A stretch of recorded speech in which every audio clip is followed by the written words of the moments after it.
Darkness, it lives in all of us, looming, waiting for its hour to tantalize our fears, our questions, the absence of light, the ever-merging color fraud. All is consumed by it each night, formless and vast, like the depths of the sea. It was last year when my mentor passed, my uncle, my friend. Something took him in which I could not see, a dark thing. Some say he overdosed, or that his heart stopped pumping, or that the HIV had made its final fallacy. But I wonder what really took him. I wonder where his soul went. Perhaps flying with the angels like he always said he would be, with our family. I wonder if he is with me. All I have are his old records that nobody wanted to keep. But I can feel him there, when he was young and still healthy, and the melodies that elude me. I can see him there on that old street, with my mom and my dad, when they were full and dreaming. I want to be alive with them then, not here, stuck in remedies, lost in this strange city. I'd rather wander in that old forest where I had room to breathe in that sweet clandestine country.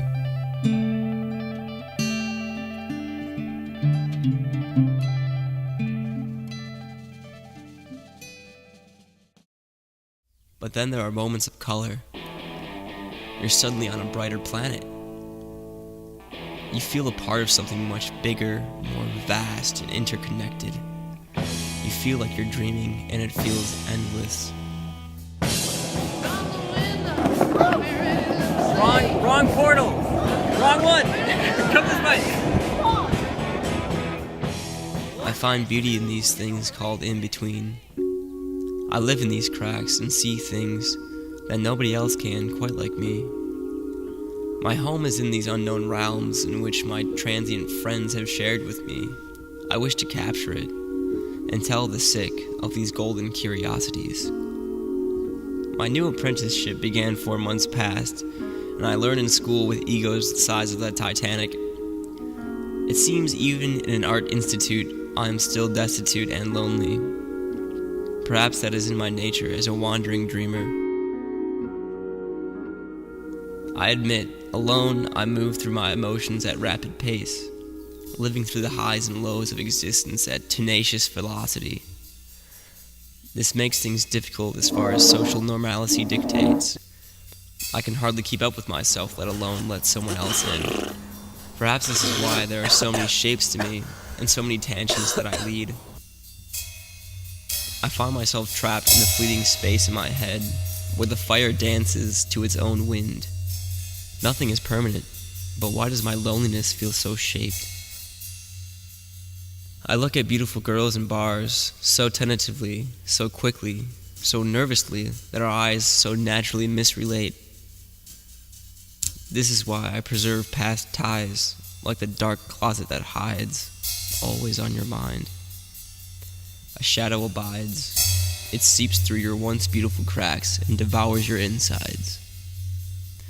It taunts you right back to that black path. Leaden tempted you aside and turned your poetry into vile. Grinding through each dream, sleep had unnerved me. I had this dream.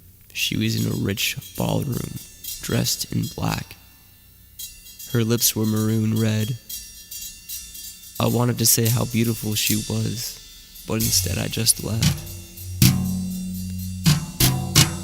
And then I'm in the back seat with another girl, Jean. My mom drives the car, and the passenger is unseen.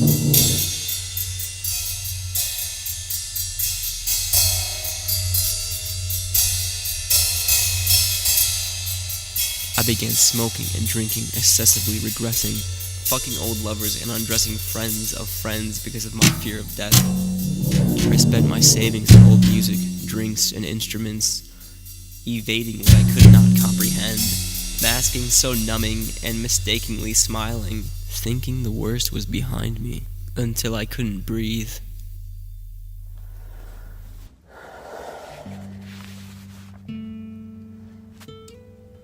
Have you been to the hospital or no? My anxiety took over my physical being, my unconscious bridging its way over to my every waking thought, trying to tell me something of great warning. I longed for my family, 2,305 miles away. It's just me here now, clinging to vices that aggrandize my anxiety. Demons bark in my head, tearing my conscience blue and red.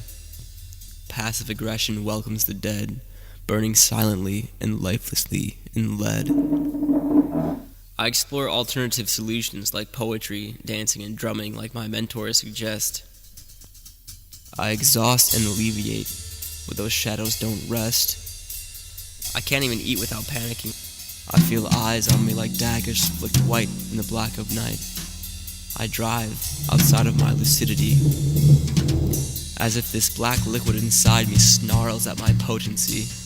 I can't cross a glance or speak a word without a grinding back in my head. I can't relate. I can't awake. I want to drive the table knife at the bar through my brain, but instead I just stare lifelessly in space.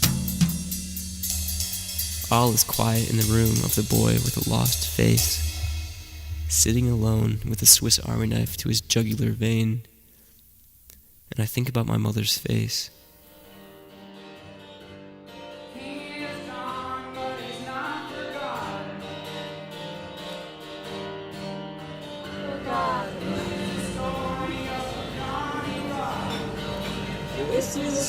I do nothing but hang in disgrace. I wash away the fluorescent stains in a womb place. I crawl back to my cave, where I sprawl in waste, face to face with my shade, letting it take over helplessly and slowly like a lunar eclipse reigns.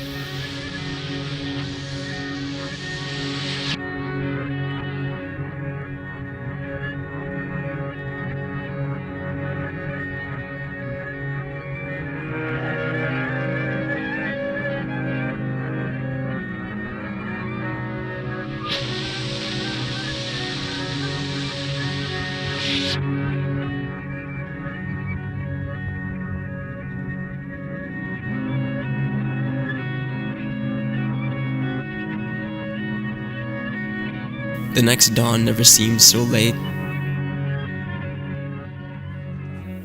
It is clear to me now that darkness isn't an enemy at all, but a deity that crushes the daylight in order to help us fully create. A drive that sends our nerves into frantic energies, bursting at the seams of our imagination. Darkness is what makes light illuminate. And then I can feel the girth of the room. I see the dawn rise through the window and can navigate through the soft space between light and darkness. I feel the warmth of a blanket, the deep grooves of a classic tune, the smile on my dog's sleepy manner, his loyalty and simple speed. I breathe in fresh air and hear those birds sing with each other. I feel the turning concrete on my calloused fingertips as I cruise at my board like I'm surfing a wave. The day becomes stronger because of that dark song, and I become clearer with what I want and how to love. I can't say how much I love my parents. Their experiences become mine and shine on louder like my uncle and grandpa and Nona.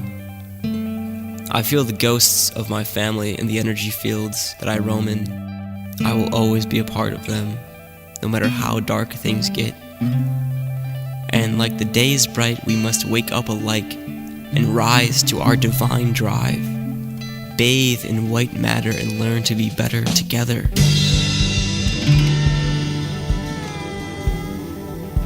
It's safe out there in that scary void of despair, because it inescapably guides us higher